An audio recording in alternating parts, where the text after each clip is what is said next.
अस्सलाम वालेकुम dear students. हमने जीन एक्सप्रेशन को डिस्कस करना शुरू किया था। जीन एक्सप्रेशन को सेंट्रल डॉग्मा भी कहते हैं। ये दो मरहलों पर मुश्तमिल होता है। पहला ट्रांसक्रिप्शन, फिर ट्रांसलेशन। और हमने ट्रांसक्रिप्शन कैसे होता है, ट्रांसलेशन किस तरह से होता है, उसको परफेक्शन कैसे दी जाती है, ये सारी बातें समझ ली। आज हम एक और चीज़ पढ़ेंगे, वो है रेगुलेशन ऑफ जीन एक्सप्रेशन। इसका मतलब ये है कि किसी जीन को कैसे रेगुलेट करना है। रेगुलेट का मतलब है अपनी मर्जी के मुताबिक उसको वो करना। ये नेचर कैसे रेगुलेट करती है, इसके 3-4 मानी हैं। जीन रेगुलेशन का पहला मतलब ये है कौन सा जीन कब अपने आप को एक्सप्रेस करे, कब ना करे। दूसरा ये है कि किस सेल में कौन जीन एक्सप्रेस करे, कौन सा जीन एक्सप्रेस ना करे। तीसरा, किसी जीन को ऑन ऑफ यानी एक्सप्रेशन करने या न करने के लिए कैसे कंट्रोल किया जा सकता है। ये सारी बातें हम डिस्कस करेंगे। और इसकी सबसे पहली ज़रूरत ये है, हम सब जानते हैं कि हम शुरू में एक सेल पर मुश्तमिल होते हैं जिसको जाइगोट कहा जाता है। इस जाइगोट से डेवलप होते होते, क्योंकि डेवलपमेंट के बड़े मरहले हैं, आप किसी और चैप्टर में पढ़ेंगे, मोरूला, ब्लास्टोला, गेस्ट्रोला, और इस तरह से मुख्तलिफ मराहिल तय करके जब इंसान बनता है या कोई और जानदार है तो इसके अंदर कई तरह के टिश्यू हैं। इसी एक सेल से बने सारे। मसलन यहाँ पर ये न्यूरॉन बना है तो इसकी शक्ल ये है। अब इसने कोई काम करना है जो इसके अलावा कोई नहीं कर सकता, और ये इसी काम के अलावा कोई और काम कर भी नहीं सकता। दूसरा, ये मसल का सेल है, लंबा हो गया है, शक्ल इसकी उससे मुख्तलिफ हो गई है, काम भी फंक्शन में काम या फंक्शन में भी चेंज आया है, ये कंट्रैक्ट रिलैक्स हो सकता है। तीसरा, ये हड्डी का सेल है, इसकी शक्ल, सूरत, फंक्शन उससे मुख्तलिफ हो गया है। इसी तरह आप आ जाए तो ये हमारे स्किन का सेल है, इसके फंक्शंस और हैं, इसकी शक्ल और है। ये आप देखते चले जाए तो मुख्तलिफ तरह के टिश्यूज वजूद में आए, और इन सब का ओरिजिन यही एक ही सेल है। और मजे की बात यह है इसमें भी वही 46 क्रोमोसोम है, वही 20 से 25 हजार जीन्स हैं, same genes and same chromosome इन सब के पास है। तो अब सवाल तो खुद ब खुद आएगा ना जहन में, जब जेनेटिक प्रोग्राम सबका एक जैसा है तो शक्लों में फर्क कैसे आ गया, इनके फंक्शंस में फर्क कैसे आ गया। तो उसका एक ही जवाब है, वो ये है कि अगरचे इसके पास 25,000 जीन मौजूद हैं लेकिन सारे जीन्स एक्टिव नहीं। अब पर्टिकुलर सेट ऑफ जीन्स इसके अंदर एक्टिव हो गया है। एक्टिव का मतलब एक्सप्रेस हो रहा है वो, जिसकी वजह से इसकी ये शक्ल बनी है और ये काम कर सकता है। बाकी जितने जीन्स हैं वो ऑफ हो चुके हैं या बंद किए गए। इसी तरह इसमें एक और सेट ऑफ जीन एक्टिव है, बाकी सारे इनएक्टिव या ऑफ है। इसमें कोई और सेट, इसमें कोई और सेट, इसमें कोई और सेट, जिसकी वजह से ये सेल स्पेशलाइज हो चुके हैं। ठीक हो गया बेटा? पहली वजह तो ये है जीन एक्सप्रेशन, यहां जरूरत पड़ी हमें। दूसरा, फर्ज करें ये एक सेल है, मसल का सेल है। मसल को मुसलसल काम तो नहीं करना है, काम करते वक्त या मैच्योर होते वक्त इसको एक सेट ऑफ प्रोटीन बनाना था, तो एक ग्रुप ऑफ जीन्स एक्टिव हो गए, वो प्रोटीन बन गए और इसने काम करना शुरू किया। अब फर्ज करें लंबे अरसे तक इसको रेस्ट मिला है, उन जीन्स को ऑफ करना है ताकि वो एक्टिव होकर बिला वजह, और याद रखना सेल हो या जानदार, यहाँ कोई ना फजूल खर्ची है ना कंजूसी है, मयाना रवि है हर चीज में। तो बिला वजह जीन्स को एक्टिव करने की इसको जरूरत नहीं है। तो इसको क्या किया जाए, जो जो जीन्स जिनकी जरूरत नहीं है उनको ऑफ कर दिया जाए। इसी तरह फर्ज करें हमारी एक्टिविटीज दिन रात में फर्क रखती हैं। मसलन रात को हम एक्टिव नहीं होते, दिन को एक्टिव होते हैं। दिन को एक्टिव में आप आराम से चल रहे थे तो उस वक्त एक्टिविटी कुछ और थी, दौड़ रहे हैं तो एक्टिविटी कुछ और हो गई है, किसी और स्विमिंग में मसरूफ है और है। तो इस वक्त भी हमें कुछ जीन्स को एक्टिव, कुछ जीन्स को इनएक्टिव करना पड़ता है।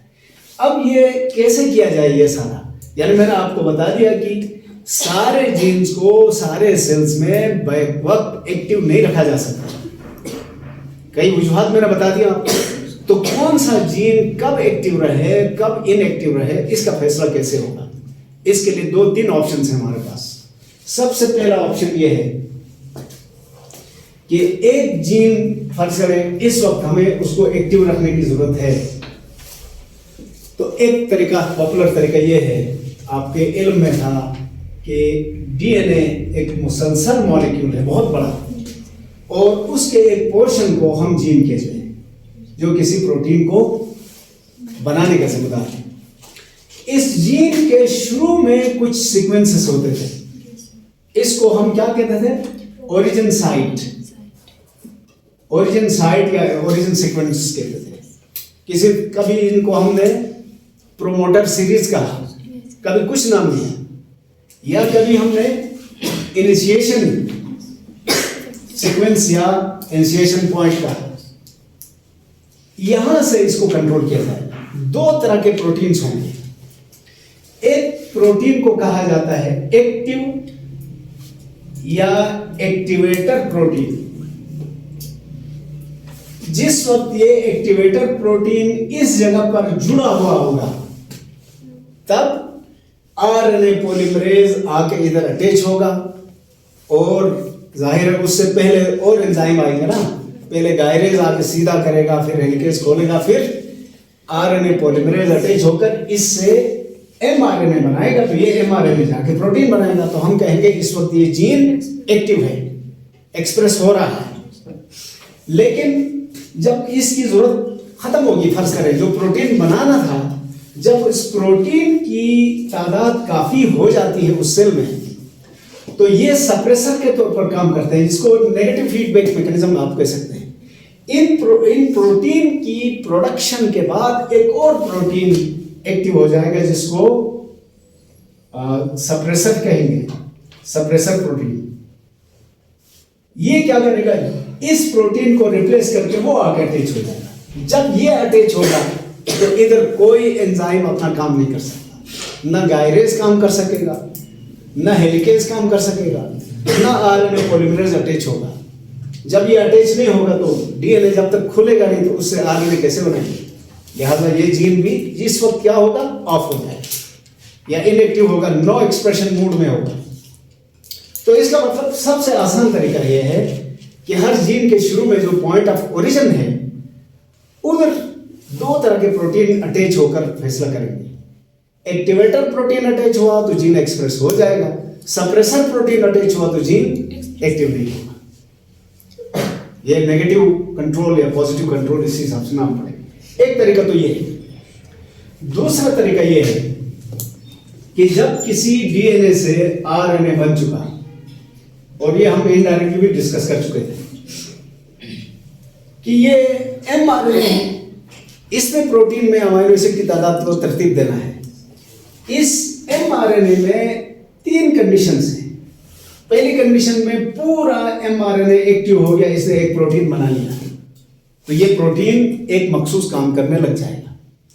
दूसरी सिचुएशन ये है कि इसके कुछ पार्ट्स काट दिए जाएंगे।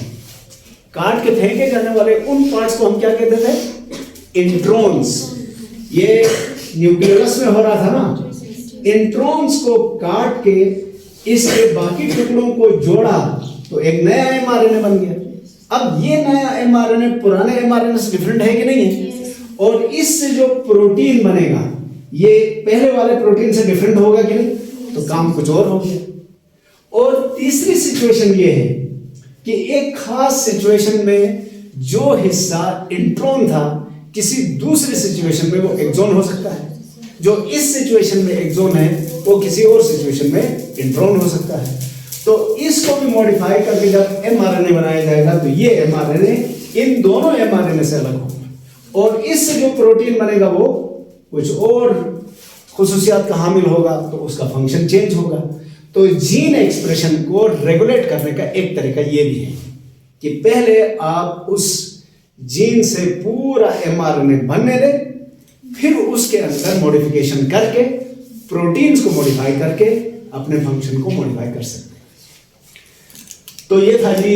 अब इस सारी डिस्कशन के बाद हम किस नतीजे पर पहुंचे कि gene regulation is a must phenomenon. It helps in specialization of cells. It also helps in coping with a changing situation. एक सिचुएशन तब्दील हो रही है, उसको मैनेज करने में भी मददगार होता है और इससे गैर जरूरी तौर पर एनर्जी ज़ाया नहीं होती, एनर्जी सेविंग नहीं है। तो ये था जी जीन एक्सप्रेशन रेगुलेशन। समझ में आ गया बेटा? तो इसके बाद जो अगला टॉपिक है वो हमारा म्यूटेशन वाला है।